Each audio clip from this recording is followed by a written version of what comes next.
how to make your website completely private on Wix. So the first one, you have to unpublish your Wix website. And then to do it, you want to go to your Wix dashboard right here. And then after that, you want to go to your left side of your screen and then click on settings. And then you want to scroll down again until you see website settings at the site domain and SEO. You want to click on it. And then right here at the site is published, you want to choose to unpublish your website right here and then click on unpublish.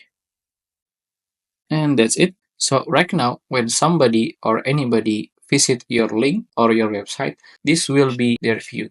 And the second one, you want to remove your website from Google or any search engine. And then to do it, you want to go again to your Wix dashboard right here.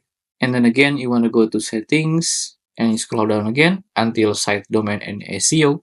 And then click on SEO settings. And then right here on the set site preference, on the let search engine index your site, you want to make sure you are turning this off and then choose on hide site right here.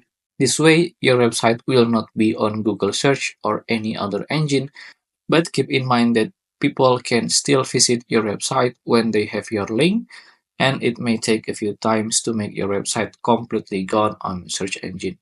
But even though they visit your website through the link, because you already unpublished your website, then this will be the thing that they will find. And that's it. If you find this video useful, please consider like and subscribe.